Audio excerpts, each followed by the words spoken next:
తర్వాత గన్నవరం ఘటనకు సంబంధించి అప్పటి పోలీసులు సుమోటోగా టీడీపీ పార్టీ మీద, వైసీపీ పార్టీకి సంబంధించిన వాళ్ళ మీద, ఇద్దరి మీద కేసులు పెట్టారు. ఇదే సమయంలో టీడీపీ వాళ్ళు 3 కంప్లైంట్స్ కూడా ఇచ్చారు. అవి కూడా తీసుకోవడం జరిగింది. కానీ ఈ ఘటనలన్నీ కూడా టీడీపీ ఇచ్చిన కంప్లైంట్స్లో కానీ, ఆ రోజు ఇచ్చిన కంప్లైంట్స్లో కానీ, పోలీసులు పెట్టిన కేసుల్లో కానీ ఎక్కడా కూడా వంశీ పేరు లేదు. కారణం వంశీ ఘటనలో లేడు కాబట్టి.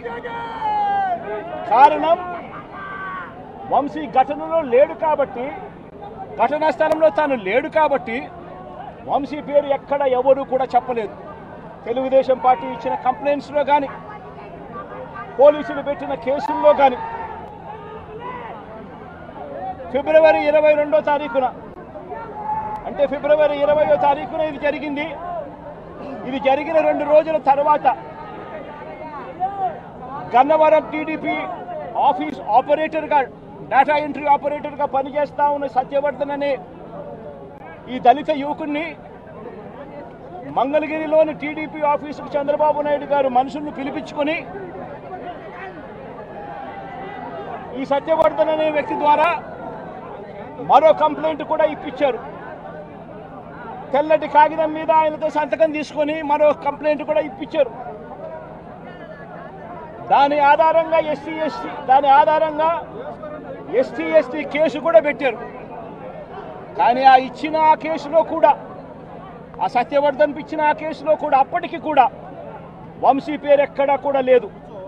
కారణం వంశీ అక్కడ లేడు కాబట్టి, ఘటనా స్థలంలో లేడు కాబట్టి. ఫిబ్రవరి 23వ తారీఖున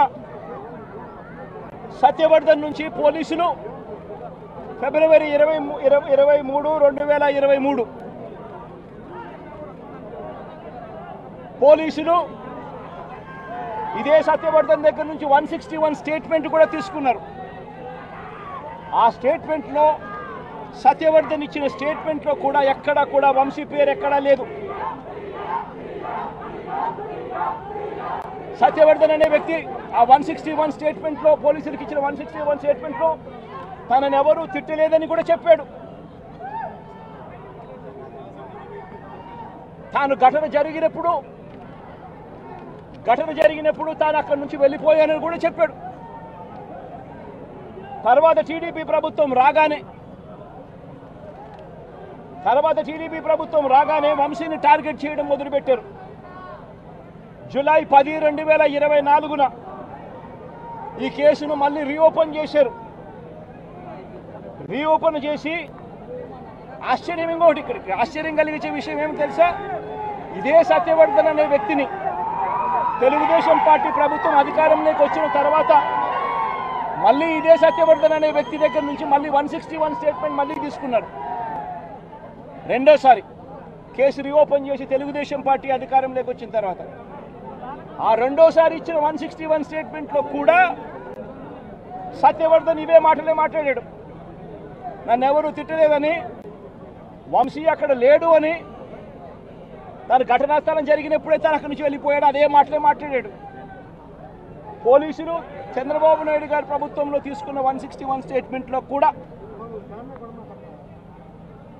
తర్వాత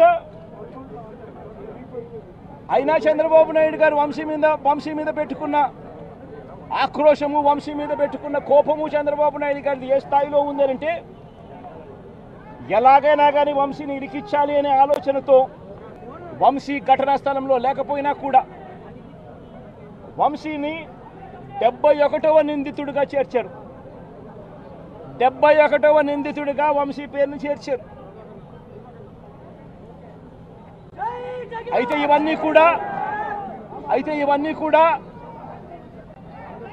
ఇవన్నీ కూడా బెయిలబుల్ అఫెన్సులు కాబట్టి బెయిల్ కోసం వంశీ హైకోర్టుకు, యాంటిసిపేటరీ బెయిల్ కోసం వంశీ హైకోర్టును ఆశ్రయించాడు. కాబట్టి చంద్రబాబు నాయుడు గారు ఎట్టి పరిస్థితుల్లోనూ వంశీని అరెస్ట్ చేయాలనే ఉద్దేశంతో, బెయిల్ రాకూడదు అన్న ఉద్దేశంతో చంద్రబాబు నాయుడు గారు కుట్రను ఇంకా ముందుకు తీసుకెళ్లారు. గన్నవరం పార్టీ ఆఫీసును తగలబెట్టే ప్రయత్నం చేశాడు అని చెప్పి మరో ఫాల్స్ కేసు ఒకటి బుక్ చేయడం మొదలుపెట్టాడు. తెలుగుదేశం పార్టీ ఆఫీస్ అట కాల్చే కార్యక్రమం అట జరిగింది అని చెప్పి ఏకంగా చంద్రబాబు నాయుడు గారు అనే వ్యక్తి మరో ఫాల్స్ కేసు, మరో కట్టుకథ అల్లాడు. ఆఫీసును తగలబెట్టే కార్యక్రమం చేసినప్పుడు ఆ ఆఫీసు ఎవరిది అని చెప్పి, ఆ ఆఫీసు ఎస్సీ ఎస్టీలకు సంబంధించిన ఆఫీసు వారిదే ఓనర్లు అయితే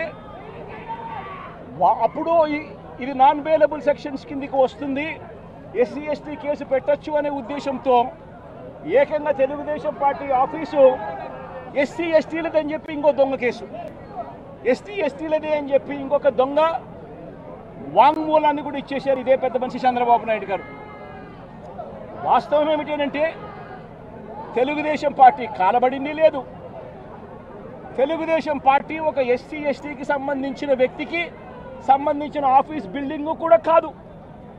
తెలుగుదేశం పార్టీ ఆఫీసు కడియాల సీతారామయ్య గారు అనే ఎస్సీ కాదు, ఎస్టీ కాదు, కనీసం బీసీ కూడా కాదు, చంద్రబాబు నాయుడు గారికి సంబంధించిన వ్యక్తి ఆయన బిల్డింగ్ అది. అంటే అక్కడ కూడా చంద్రబాబు నాయుడు గారు ఉద్దేశపూర్వకంగా వంశీకి బెయిల్ రాకూడదు అని నాన్ బెయిలబుల్ కేసు కింద దీన్ని మార్చాలి అనే ఉద్దేశంతో చేసిన మరో కుట్ర ప్రయత్నం.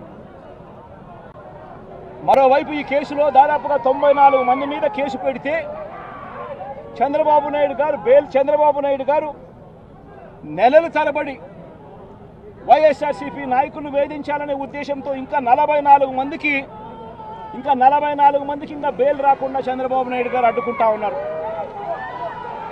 ఒక హక్కుగా బెయిల్ రావాల్సిన చోట నెలల తరబడి బెయిల్ రానివ్వకుండా అడ్డుకుంటా ఉన్న పరిస్థితి చంద్రబాబు నాయుడు గారు. ఇదే సత్యవర్ధన్ అనే వ్యక్తి మెజిస్ట్రేట్ దగ్గరికి తాను వచ్చి జరిగిన ఘటన గురించి మెజిస్ట్రేట్ దగ్గర వాంగ్మూలం తాను ఇచ్చేస్తే మిగతా వాళ్ళందరికీ కూడా బెయిల్లు వస్తాయి అనే ఉద్దేశంతో పోలీసులు చంద్రబాబు నాయుడు గారు ఇద్దరు కూడా కుట్ర పన్ని సత్యవర్ధన్ అనే వ్యక్తిని 20 సార్లు మెజిస్ట్రేటు రమ్మని సమన్లు పంపించినప్పటికీ కూడా ప్రతిసారి దాటేసుకుంటూ రాకుండా ఎగరగొడుతూ పోయాడు. చివరికి జడ్జికు 20వ ఇన్నిసార్లు సమన్లు ఇచ్చినా కూడా ఈ మనిషి రాకపోవడం అన్యాయము అని పోలీసుల మీద గట్టిగా జడ్జి తిట్టి ఖచ్చితంగా సమన్లు ఇవ్వండి, నెక్స్ట్ టైం వచ్చేట్టుగా ఖచ్చితంగా చూసుకోండి అంటే అప్పుడు మరుసటి వాయిదాకు సత్యవర్ధన్ అనే వ్యక్తి తానంతటి తానే హాజరై ఈ ఘటన జరిగిన సమయంలో ఇంతకు ముందు తాను 161లలో ఏదైతే చెప్పాడో అదే విషయాలను మళ్ళీ జడ్జి గారి సమక్షంలో అదే విషయాలే ఆయన తెలియజేశాడు. ఘటన జరిగిన సమయంలో తాను అప్పుడు లేడని, తనను ఎవరూ కులం పేరుతో దూషించలేదు అని, అసలు ఈ కేసుతో తనకు ఎలాంటి సంబంధము లేదని కోర్టుకు తాను మొరబెట్టుకున్నాడు.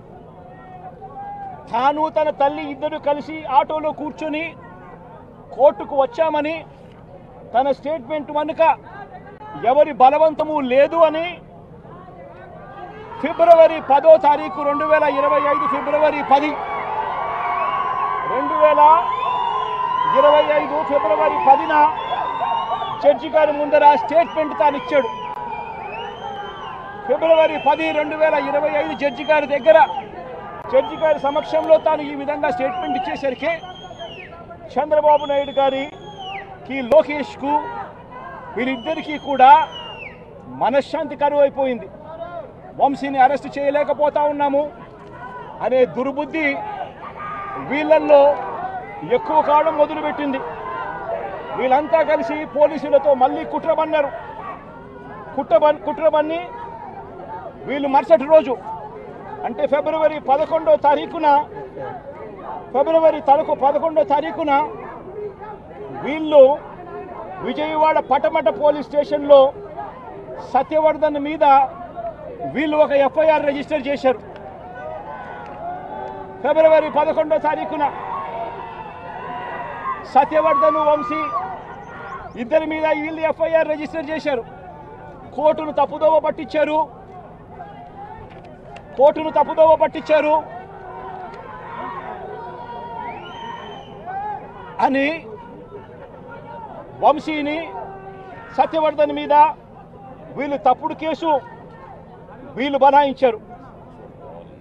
కోర్టును తప్పుదోవ పట్టించారు, తప్పుడు సాక్ష్యం తాను ఇచ్చాడు అని చెప్పి వీళ్ళు ఎఫ్ఐఆర్ రిజిస్టర్ చేసి ఆ ఎఫ్ఐఆర్ రిజిస్టర్ చేసిన కాపీని తీసుకొని పోయి సత్యవర్ధన్ అమ్మను, సత్యవర్ధన్ నాన్నను, సత్యవర్ధన్ అన్నను అందరినీ కూడా బెదిరించి ఫిబ్రవరి 12వ తారీఖున సత్యవర్ధన్ అన్న దగ్గర నుంచి ఒక తప్పుడు కేసు వాళ్ళ అన్నతో పెట్టించారు. ఏమని పెట్టించారు? ఈ వ్యక్తి సత్యవర్ధన్ అనే వ్యక్తిని కిడ్నాప్ చేసుకొని పోయారట. అది ఎవడో చూశాడట. ఆ మనిషి దగ్గర 20,000 రూపాయలు, సత్యవర్ధన్ అనే వ్యక్తి దగ్గర 20,000 డబ్బు ఉంటే ఆ డబ్బులు కూడా లాక్కున్నారట. లాక్కొని కిడ్నాప్ చేసుకొని పోయారట అని తప్పుడు కేసు. కనీసం సత్యవర్ధన్ అనే వ్యక్తితో మాట్లాడకుండా ఫిబ్రవరి 12వ తారీఖునే కేసు రిజిస్టర్ చేసి ఫిబ్రవరి 13వ తారీఖున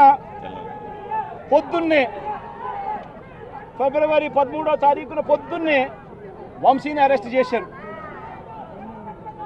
సత్యవర్ధన్ దగ్గర నుంచి స్టేట్మెంట్లు తీసుకునింది 13వ తేదీ సాయంత్రం, 13వ తేదీ రాత్రి, 13వ తేదీ సాయంత్రం. అంటే ఆయనకు ముందు స్టేట్మెంట్ కూడా తీసుకోకుండా వంశీని అరెస్ట్ చేయడం, ఆ వర్షన్ను మళ్ళా సత్యవర్ధన్ అనే వ్యక్తితో 13వ తారీఖు సాయంత్రం మళ్ళీ వంశీ ఇలా చేశాడని చెప్పించడం. అది దారుణంగా లా అండ్ ఆర్డర్ను ఏ స్థాయిలో ఉంది అని చెప్పడానికి ఇది ఒక పెద్ద నిదర్శనం. నిజంగా నేను చెప్తా ఉన్నా,